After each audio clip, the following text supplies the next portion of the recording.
Hello everyone, good evening. Hope you all had a good week. Um, I'll crack straight on with the questions. First one, hi William, I wanted to ask your views on alcohol-free beers.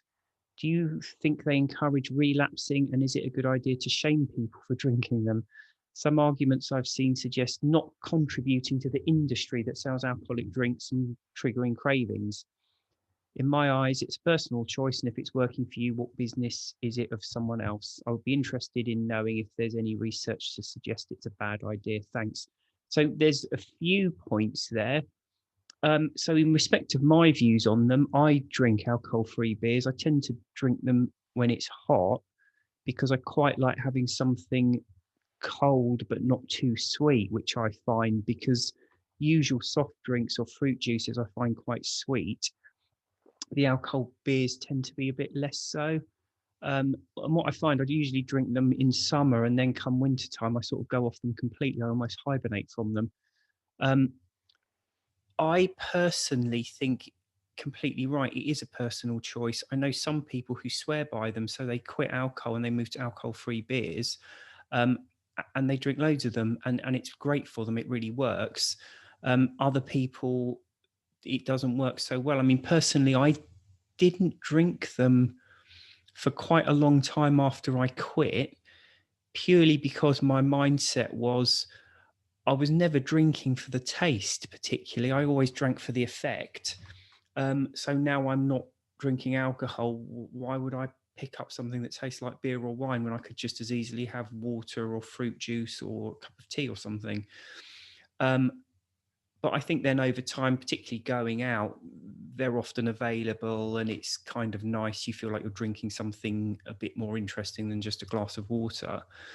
Um, so I've got sort of more into them recently. Um, it's an interesting point what you say about not contributing to the industry that sells alcoholic drinks. Of course, if you're really anti the alcohol industry, I can kind of see the argument, well, why would you be buying like alcohol-free Heineken or alcohol-free Budweiser? Because you're putting money in the coffers of these multinational companies. But look at it another way, the more people that buy them, the more these companies will put their resources into the alcohol-free varieties. And what was really interesting for people in the UK, the Euro 2000 Championship, it was sponsored by Heineken Zero, which I found really interesting. So Heineken are pushing their alcohol-free version, and to my mind, that's probably a better thing to see than them pushing their normal Heineken. I suppose query, the ideal would be there'd be no advertising, but then of course the ideal would be no one wants to drink anymore, so there's no alcohol. But we live in a real world, so to my mind, actually by buying alcohol-free products, you're sending a clear message to the companies that make them that there's a big market for alcohol-free drinks.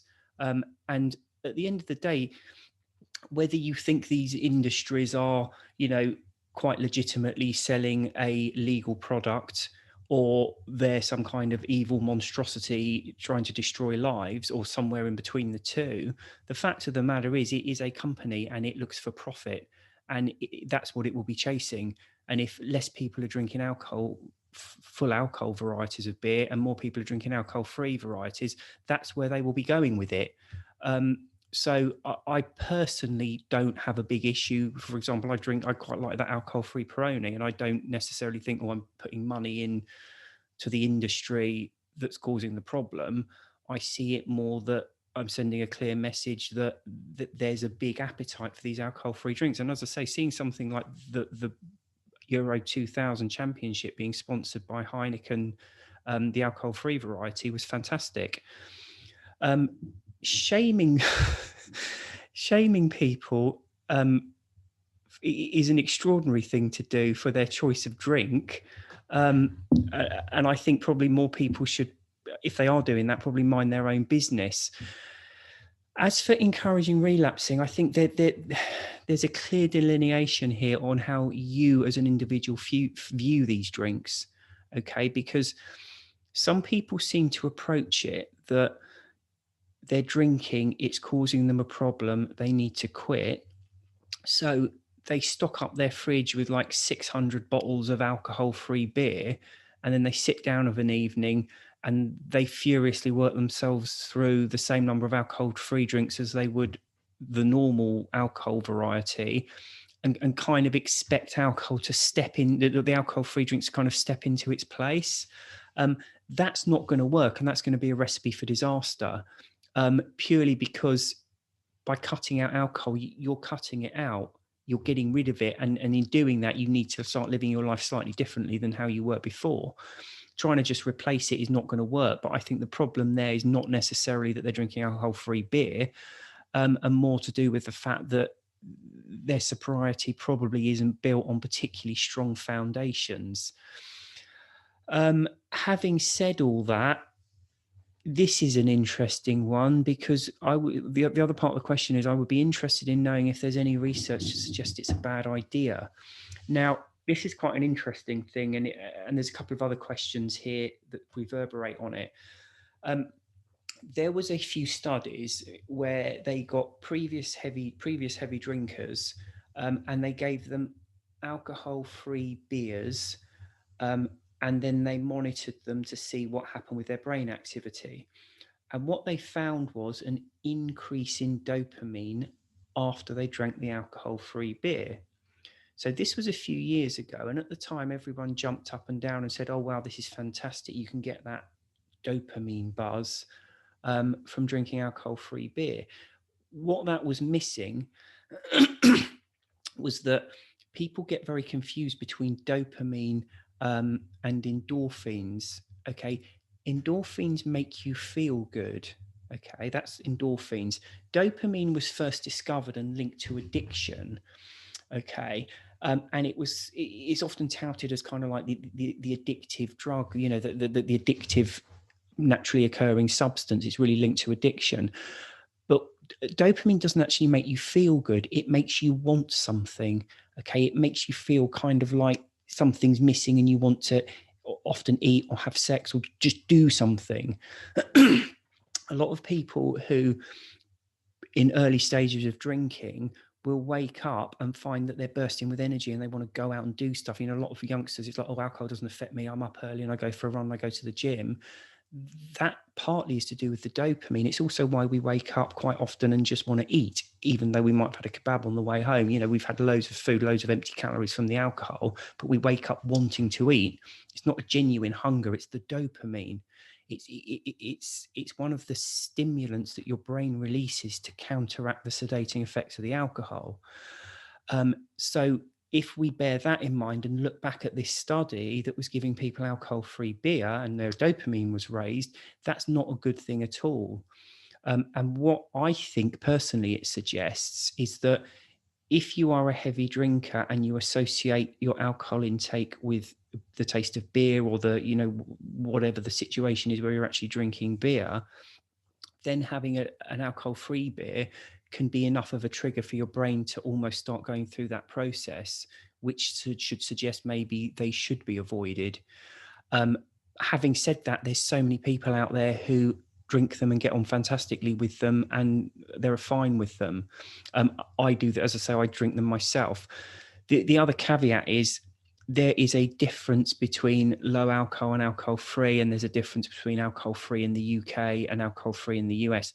Alcohol free in the UK has to be at or below 0.05%. Okay, so you would have to drink 100 of them to equal a normal beer.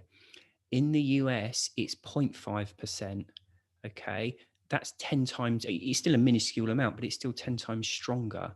Okay, and a lot of people will say, oh, yeah, but, you know, there's that amount in a ripe banana and blah, blah, blah. But the fact of the matter is, if you go out for the evening and you're drinking and you get through 10 of them, that may have an effect. I did do a blog post on this, so you might want to go on the website and have a look at it. But the problem with these things is small amounts of alcohol. Everyone has alcohol in their bloodstream because the bacteria, the good bacteria that lives in your gut, okay, it does what yeast does. It consumes sugars and it excretes, among other things, alcohol. So everyone has minuscule amounts of alcohol in their bloodstream. And that is why when they do blood tests for drink driving, it's never 0 because everyone has that base layer of alcohol inside them all the time. So the problem isn't having alcohol, it's having enough alcohol to cause a peak so that your brain reacts to it. Now, that's a very personal thing to individuals.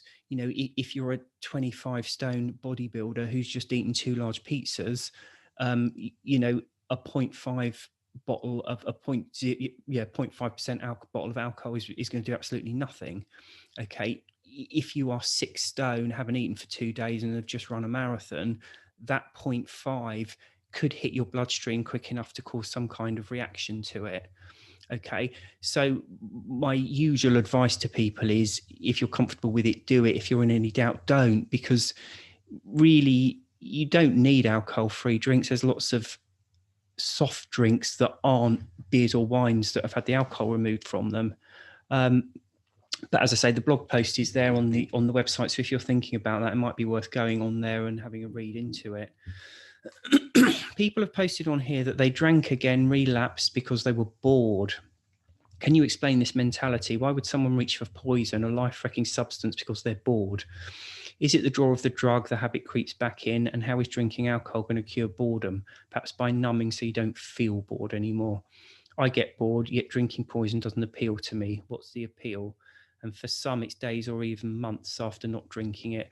So this is an interesting thing, because boredom is being in a state where you do not have enough to occupy yourself mentally. Okay, that is what boredom is.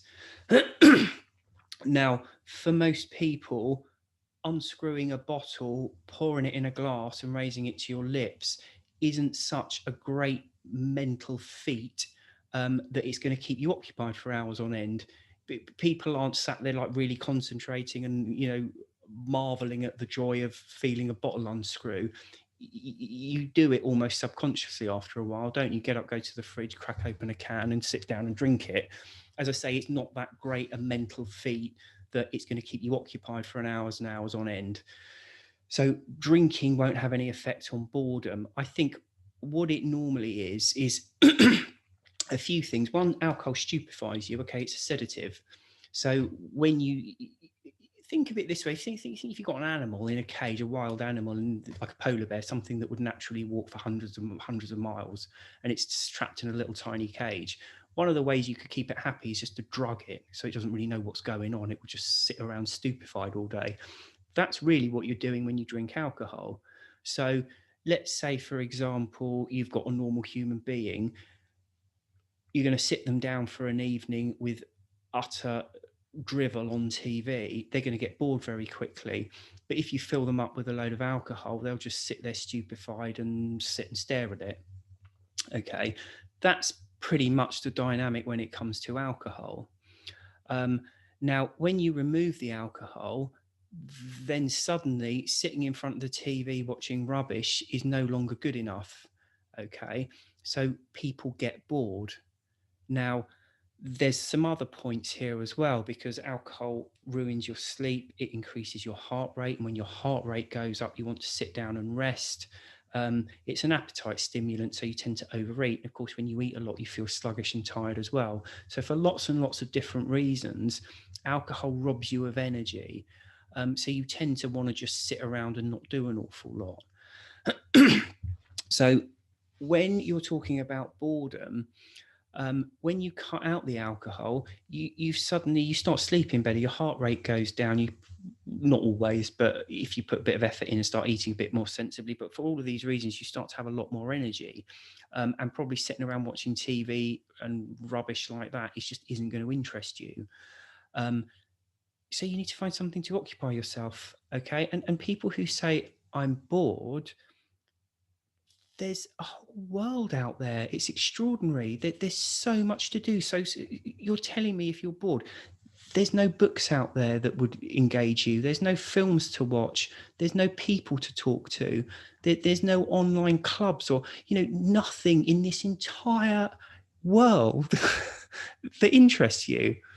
Or is it just because you're used to doing one thing and without that drug, it's no longer in any way, shape or form appealing to you and you just haven't replaced it with something else? I think that's part of it, but I think another thing is for people.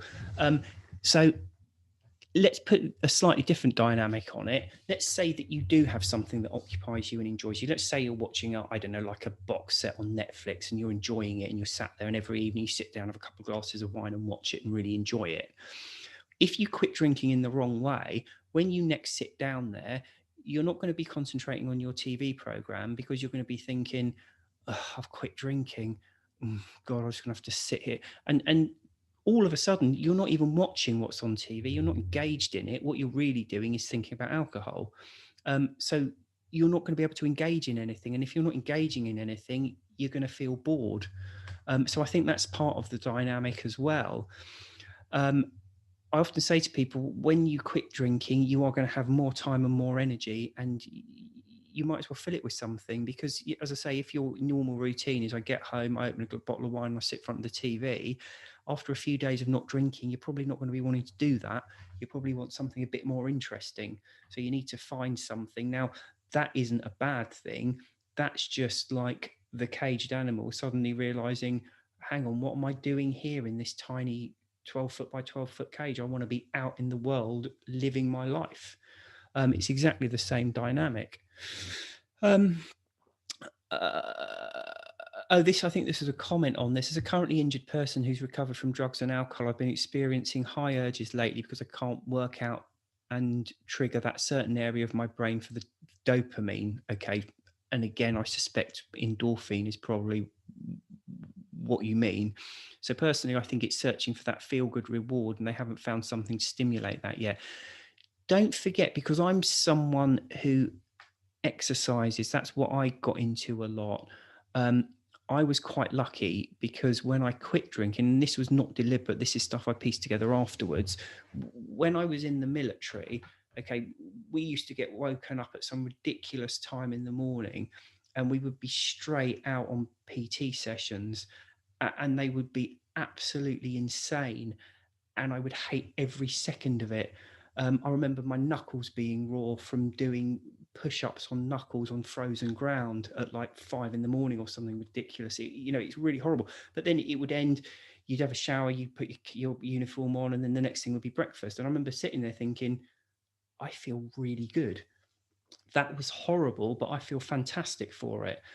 So when I stopped drinking, this wasn't even a conscious effort, but I just naturally continued exercising. And often first thing in the morning, I'd get up at a ridiculous hour, and go out and do something, and I'd feel better all day for it. So I kind of naturally used that as, one, to get the endorphin buzz, and two, more of like a coping mechanism, because when you're having a bad day or something, it's just a way of, shaking things off a bit. But of course, now 45 years old, obviously, I'm getting the odd injury here and there. So I do end up with periods where I can't exercise, and it isn't particularly pleasant. But there's other ways to occupy yourself other than exercise.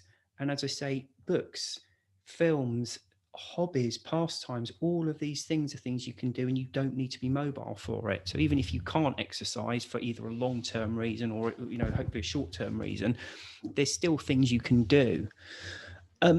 Hi, William. Was thinking, what's the difference between a craving and obsession? I've had cravings, got through them, but then there's still this obsession to be like everyone else, like it's part of everything in life.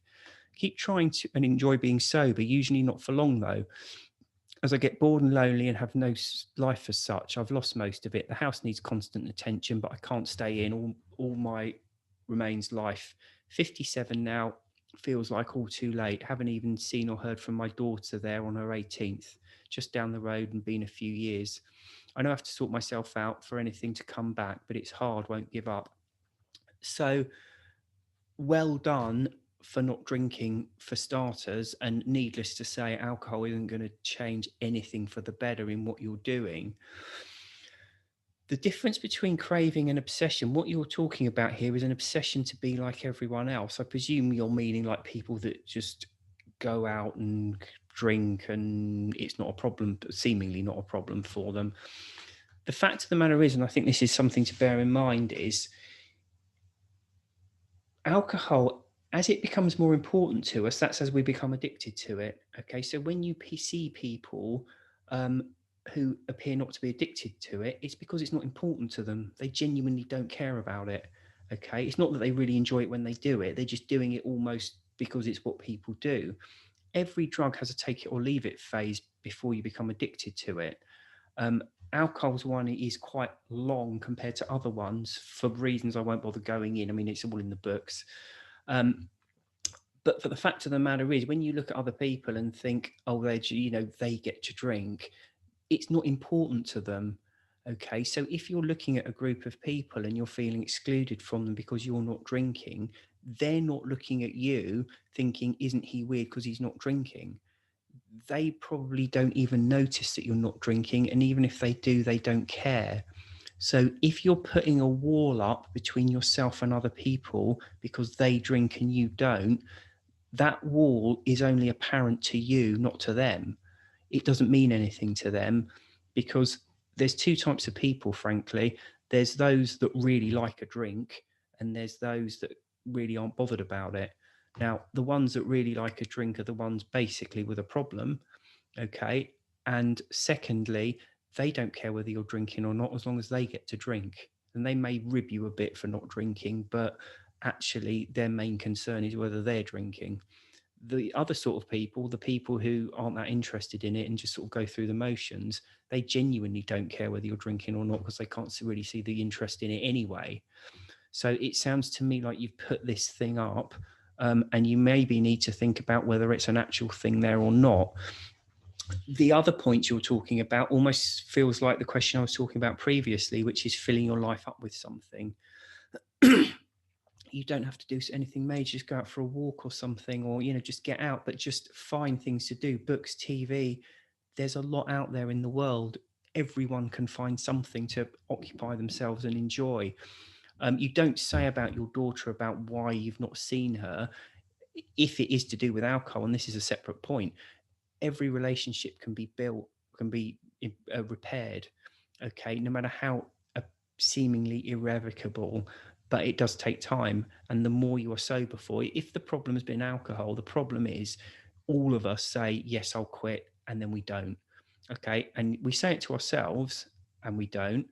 But if we're saying it to loved ones, when we drink again, we're letting them down, and they learn through repetition that every time you say to them, I'm not going to drink anymore, it's not true.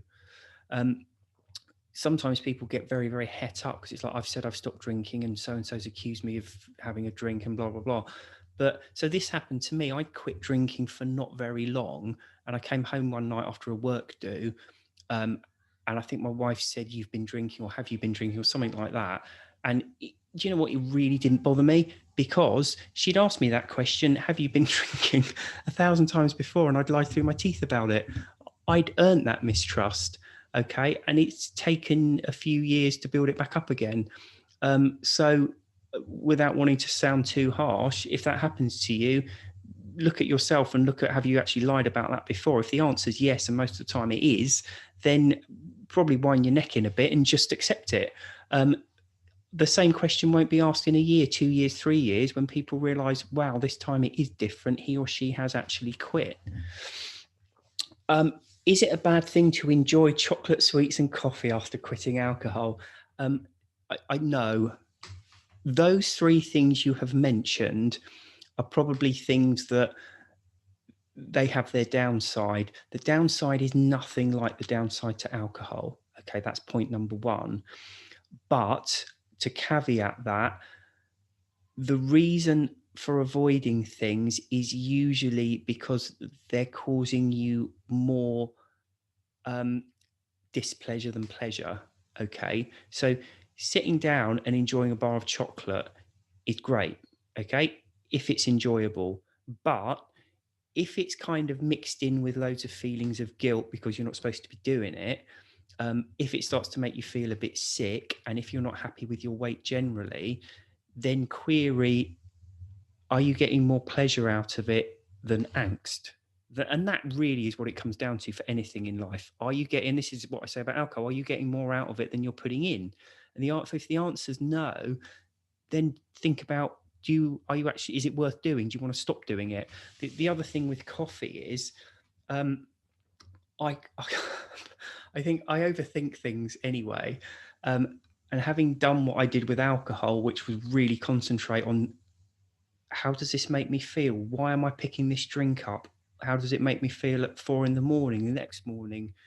And going through all this stuff and trying to pick it all to pieces and work it all out, I kind of can't help doing it with other things. And I found with coffee, it was a kind of a weird dynamic because I would wake up kind of tired and groggy, and then I would have my coffee, and that would take away the tiredness, but it would also leave me a bit short-tempered. And I've got young children, and I found I was tired and drained in the morning until I'd had my coffee. And when I had my coffee, yes, it woke me up a bit, but it also made me a bit short-tempered.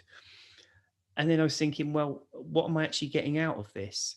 So again, I ended up still drink tea, but I cut out coffee. I find tea a bit sort of milder, and doesn't leave me kind of feeling a bit short-tempered. So I don't think it's a bad thing to enjoy any of those things, but just be careful that you are genuinely enjoying them and they're not kind of causing feelings of guilt. And especially with coffee, if you're drinking it late in the day and it's ruining your sleep, or it's making you feel jittery, that kind of thing, then just keep your eye on, am I actually enjoying this? And is it all positive, or are there some negatives? And if there are some negatives, how do I balance that up? Is it worth it? How long for chemicals, hormones to rebalance in one's brain, specifically dopamine? Another one about dopamine. General rule of thumb for any drug, your brain takes 3 to 5 days to rebalance from it. Okay, this is slightly different with alcohol because when you're drinking regularly, there's a few processes that need to go through. So alcohol is a sedative. When you take it, your brain reacts to it by becoming hypersensitive. So when the alcohol wears off, you've got that feeling of anxiety, that oversensitization remains for a period. That oversensitization, even in the worst of situations, is usually gone within, it's usually like 24 hours, but it can be anything up to 3 to 5 days. 5 days is the absolute outside. Okay. And that's when you kind of get back to normal. The problem is if you're drinking regularly, your brain's almost constantly in that oversensitization stage. So when you finally stop, your brain goes out of that oversensitization stage and it's been in it for however long you've been regularly drinking for. And it's very similar to if you're drinking loads and loads of coffee and you suddenly stop, you just feel really drained and tired. And that can actually go on for a few weeks. And people that have been drinking regularly for decades can find anything. The longest I've ever heard is someone who had it for a month. Okay, that is the absolute outside. So what you'll find when you quit drinking is you go through a period of intense anxiety and insomnia, and you may try to eat, but you've got very little appetite because you're tense. Like it's almost like taking a load of amphetamines, but not in a good way. Just feeling anxious and worried about things. And then you go out the other side, and then for a longer period, and this is why when people quit, they often find, just tired all the time. I can't sleep enough. I can sleep all day and still wanting to sleep. And it's that next phase that you come out after a few weeks. So the answer is that first stage will be usually a couple of days, 3 at the outside, absolute worst case 5 days. But that second thing, if you're a regular drinker, is that feeling of tiredness. It can be anything up to about 4 weeks. Could you touch on a few words about your thoughts on the, in my view, dated incurable disease theory of alcohol addiction, and why it's important for us to break away from the dangers of unsupported beliefs rather than relying on modern scientific fact in order to achieve complete psychological freedom from alcohol, please? So the disease theory is basically that there's something wrong with the individual, which is why they get addicted to, in this case, alcohol, as opposed to anything else. Now, this theory came about a long time ago, although it wasn't always called this. But the problem was, and is now, so I think something like 80 whatever percent of the population drinks. Okay, so you've got a population in the UK, in Australia, in America. It's very alcohol-centric. Alcohol's a big part of our culture. So like 80-90% of people drink. Okay, but only a small number of them seem to get into problems with it.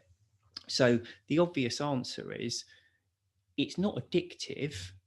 but it seems to be addictive to like a small number of people. So there's obviously something wrong with them. And that's basically what the disease theory said. And then for years and years, people have searched for that elusive thing that explains what's wrong with these people. So it started off with, I think let's go pre-AA, people would end up in lunatic asylums. It was seen as a mental illness, so they'd lock them up. AA comes along and says, no, it's a spiritual personality thing. So you have to work on your personality and you have to open up to your higher power. That has kind of fallen by the wayside, particularly among the scientific community. And the next thing, of course, was genetics. It's genetic. So you've got some kind of genetic abnormality, which means you get addicted to things. That's been kicked out as well, although there are some people who still drum on about it. Let me be quite clear about this. There are genetic differences between how people metabolize alcohol. So generally speaking, out in the Far East, Oriental people metabolize it slightly differently. They can generally drink slightly less than Westerners. Now, think about that in its logical conclusion. The more you drink, the more hypersensitive your brain has to become. So when the alcohol wears off, the worse the withdrawal. So you may think, I can drink loads, that's a good thing. Well, it isn't, because your withdrawal's worse. So there are differences between how people metabolize alcohol. So if you take a global population and you look at the heaviest 10% of people, let's for argument's sake call them alcohol dependent, you may find a preponderancy of a certain gene. And that may allow them to process alcohol better so they can drink more. So therefore the withdrawal's worse. So then on a population basis, they're more likely to be in that higher drinking category. But that doesn't cause addiction at all, because you've always got people with that gene who don't drink or don't get addicted, and you've always got people without the gene who still get addicted. Even out in Japan and China, you have chronically alcohol dependent individuals. You still get to that stage. You just might take you a bit longer and you might be slightly less likely to get there. So the whole genetics thing's gone out the window. So the latest thing is it's trauma. You've got some kind of traumatic event, and that's what makes you drink. And again, there's some sense into it, because if you have got trauma, if you have been abused as a child, or if you have been raped or anything like that, you've got that massive thing sitting at the back of your mind, and it isn't pleasant. Okay, so if you then find this substance and you drink it and it takes the edge off it, which alcohol will do because it is a sedative, you will probably be more likely to drink more of it more often and therefore become addicted. Okay, but the trauma doesn't cause the addiction, again, because you have a lot of people without trauma who do become addicted, and you have a lot of people with the same trauma who don't become addicted. The trauma doesn't lead to the addiction. It's not a cause and effect thing, because there's a middle step. It's how do I deal with this? So if you do have trauma or mental illness, you might have anxiety or depression or anything like this, there's different ways of dealing with it. Okay, you can talk to a doctor, you can go to counselling, you can try and medicate, like prescription medication. You can lock yourself away in your home and never see anyone. You can just suffer it and be desperately miserable, or you can take drugs. Okay, drugs is not a good solution, because although it provides a short-term relief, it then exacerbates the problem when the drug wears off. But the problem isn't the trauma, it's using a drug to try and deal with it. This is also why you get people who, they may have a drug problem and they quit the drug problem, and then they get a drink problem, and then they quit the drinks and it's cigarettes, or they get some kind of compulsive behavior or whatever. The problem is still there, and it's how they're seeking to deal with it that is the issue.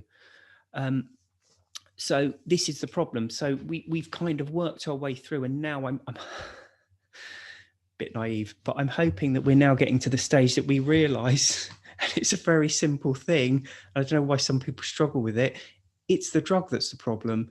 Okay, people become addicted to drugs because they take drugs. If you don't take drugs, you don't get addicted to them. Okay, it really is that simple. And you may have a trauma, you may have slightly different genes, you may have a weird personality, or you might have a spiritual disorder, whatever it is. But if you don't take the drug, you're not going to get addicted to it. And if you have none of those things, you will get addicted to the drug if you take it regularly enough. It really is that simple.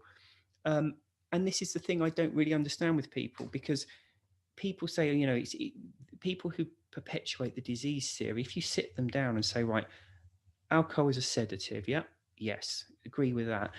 The brain works by way of homeostasis, okay, so it reacts to these drugs, okay, so it counters them. I agree with all this. You work through the whole thing. So how do you need a specific type of genetics, or how do you need some kind of trauma to cause addiction? All you need is to take a person and get them to take a drug regularly, which is what we do with alcohol, because we're brought up to drink. I think I've said this before, but it's different for different drugs, okay? The main big proponent of this theory works mainly with opium addicts, okay? So opioids, it's heroin addicts in inner cities. It's a very different dynamic to alcohol. If I go out for a dinner party and open like an old leather case and take out a syringe and fill it with heroin, there would be an absolute furore, okay? But on the other hand, if I go out to a dinner party and decide I don't want to take a drug, alcohol, I actually have to explain why I'm not going to take it. So all things being equal, people drink and they drink and they drink and they drink regularly, and eventually they get addicted to it. And I don't really understand why it's so hard for people to understand. And the most painful part of this is a number of people have come to me and said, I've gone to speak to medical professionals, okay, addiction counselors, and have been told, what's your trauma? What's your reason for drinking? It's like, well, I don't have any trauma. I've had a quite happy childhood. Yes, there's been ups and downs, but it's been a good, normal, basic, happy life. And they've been told, that's not right. You must have a trauma. I can't do anything for you until you find it. So they're being told to go and find something that doesn't exist. And until they find it, they can't quit drinking. It's the most extraordinary situation, and it's failing people. It really is.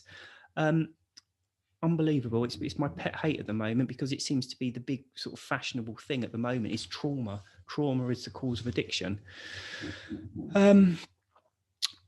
Please do this also in relation to us apparently deficient abnormal drinkers versus normal people whom we are not allowed to judge or discuss because they are normal and therefore different. It's exhausting seeing this over and over again and does not follow the science in your books, aside from the issue of what normality is anyway. So if it crops up in the group, do feel free to tag me on stuff and I will jump in.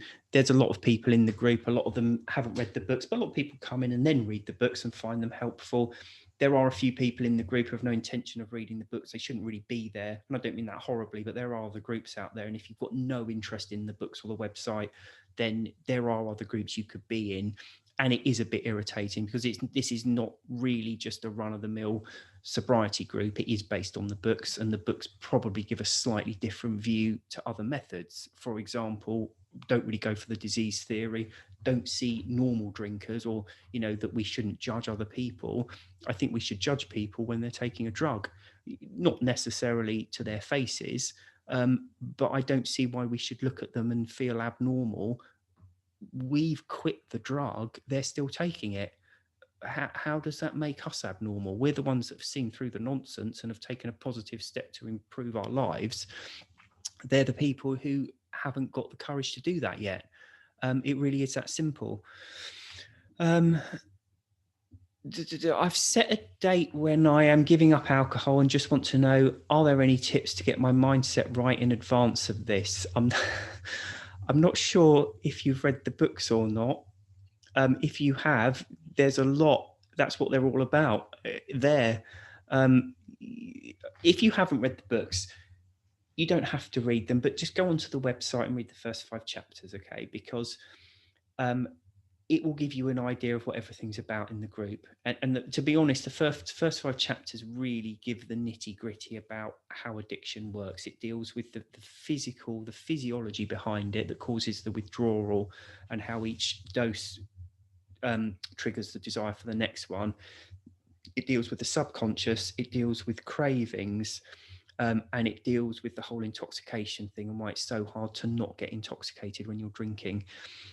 So please do go there.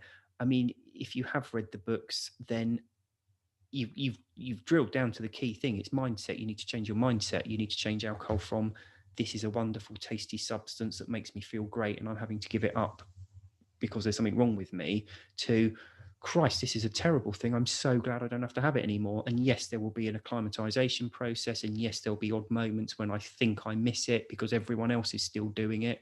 But this, on the whole, is a very positive thing.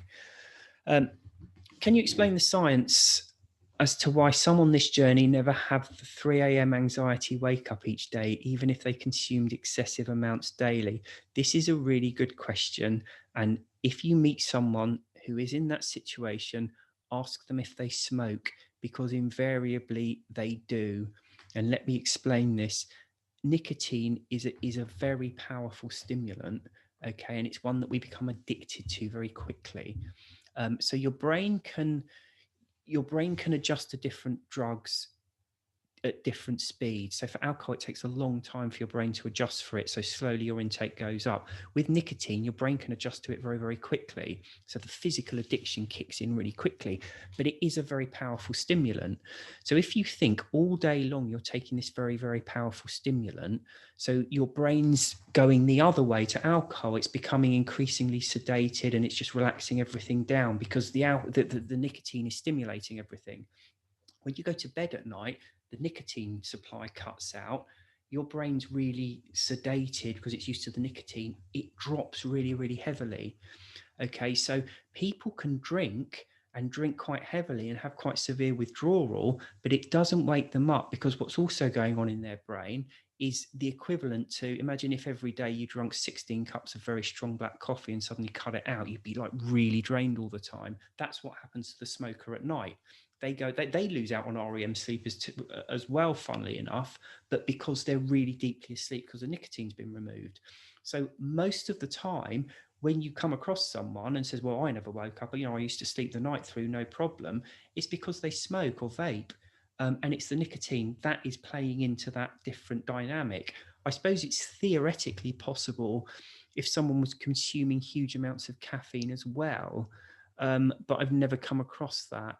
So, but that's that. It's definitely a thing. I've only ever met people when they've said, I never wake up at 3 a.m. And that's the answer because they smoke. There is another class of people though, because someone else said to me, oh, well, I never woke up at 3 or 4 a.m. And when we spoke a bit closer about it, what was happening was he wasn't going to bed till 1. He was drinking till, so clarify the 3 a.m. anxiety wake up. It's about 5 hours after your last drink. Now, most people stop drinking at 10 or 11, hence waking up at 3 or 4. But if you're still drinking at 1 or 2 in the morning, then yeah, you won't get your 3 or 4 a.m. wake up. You'll just wake up at 6 or 7.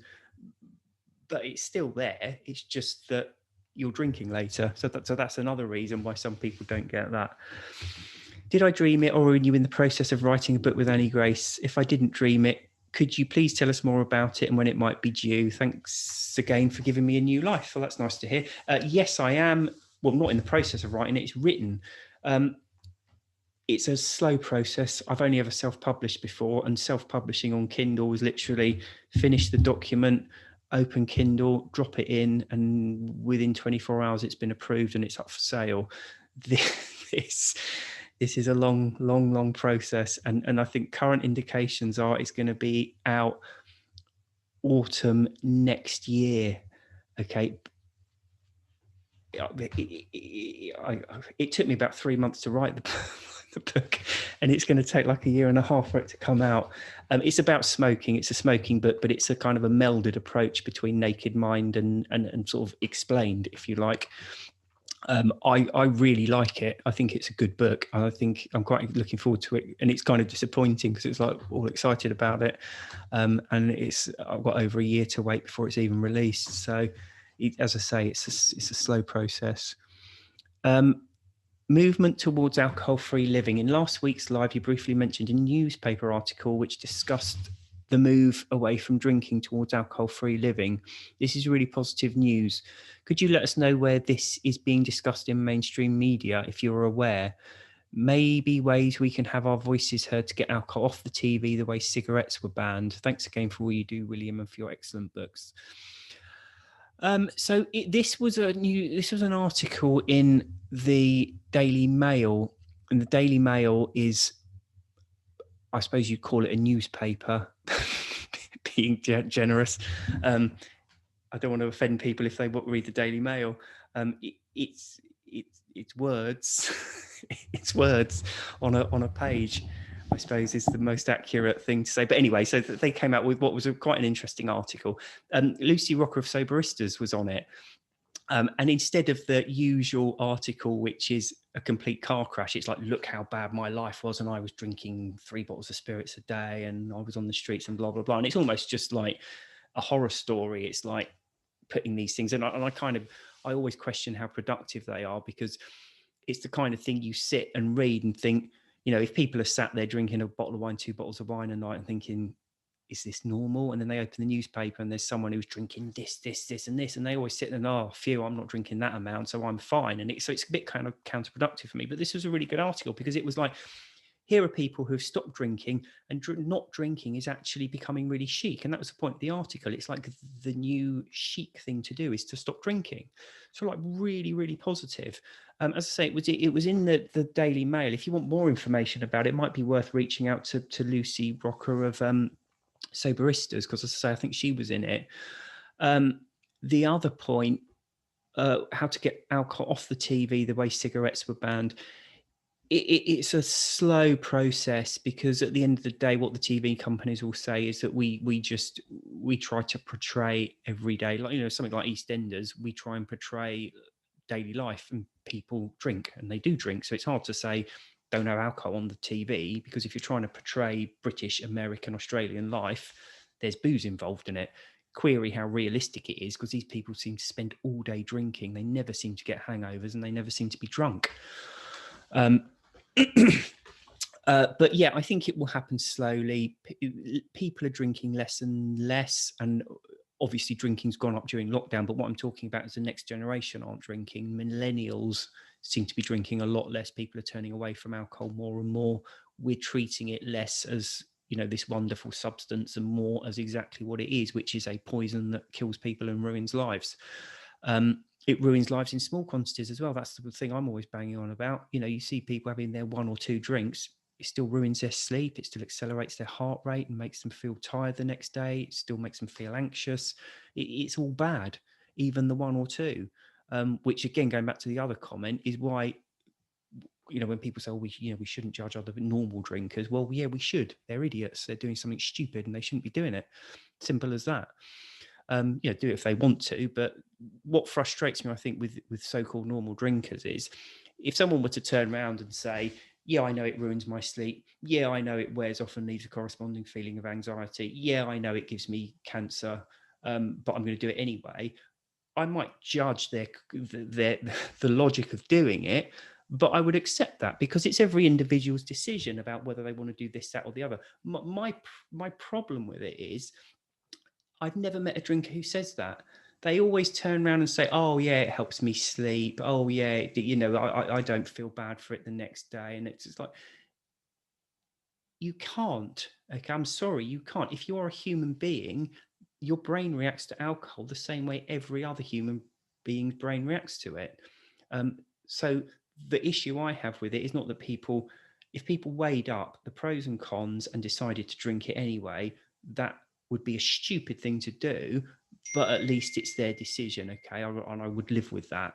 But they lie to themselves about it. They tell themselves all kinds of ridiculous lies. And that's why when you get these nonsensical articles about a glass of wine will make you live forever, everyone likes it and shares it, because they're grasping at these grubby little straws to try and justify something. If you're going to do it, at least be realistic about it. And don't lie about it, about what it's doing and not doing to you. But yeah, so anyway, sorry, eventually it will get put to the back burner. Less and less people will do it. And of course, the TV programs then will stop portraying people doing it. And as I said before, the alcohol industry, say what you like about it, it's like any other industry, it wants profit. And if people stop drinking it, it will start changing what it's making. It will make alcohol-free varieties. It will do different things. The tobacco industries, I can't remember when it was, in the 80s or 90s. Did you remember that weird thing when they started making clothing and you get like British American tobacco suits and all this Marlboro jacket? They don't do it anymore. They gave up on it. But they just realised or thought at the time that smoking was on a massive decline. So they just branched out into other areas. And that's what the alcohol industry will do. It won't just fold and disappear and people be out of work. It will just change. It will morph into something different. I think that's it, actually. Someone's put, I'm at my running club tonight, so I'm trying to do something healthy and productive on a Friday night. I'm sorry to miss this. I really like your YouTube videos. Thank you. With summer in full swing, I'm seeing people out enjoying having some drinks in the park at barbecues, etc. The drinking I'm seeing is quite casual, as they are usually family-friendly events, so not the party binge drinking types of exposures. There's not really a question there. I'm not sure if it is just saying, what's your view on this? But a few points there. It's so even if people are having one or two and not getting hammered, it's still all negative, isn't it? Because you know what, being with friends in the park and having a barbecue is enjoyable. How is a sedative going to add to that enjoyment? Think about it logically. That's what alcohol is. It's a sedative. It just dulls things down slightly. It can't add to that enjoyment unless you're fretting about it and wanting it, in which case you're not enjoying the thing that's going on because you're thinking about this sedative. And then when you take that sedative, you've removed that distressing mental conundrum and you can actually enjoy the event that's going on in front of you. And just remember this, every single drink, even if you see people and they're just having one or two, every single drink will disrupt their sleep. It will accelerate their heart rate and make them feel slightly more tired the next day and more lethargic. It's empty calories that they just don't need. It will stimulate their hunger and make them overeat a bit more, which will probably then again feed into the fact that they feel a bit uncomfortable and lethargic. It's all negative. So honestly, I don't care whether people are just having one or two or 20 or 30. Don't engage with it. See the reality of it. It's just not a pleasant thing to do. I hope that was okay for everyone. I've got a guest next week. So I think for the next few weeks, certainly I've got me on one week and then a guest on the following week. So that's going to be going on for a bit. So hopefully that will be interesting for everyone. I hope you all have a lovely weekend and I shall see you next week. Goodbye.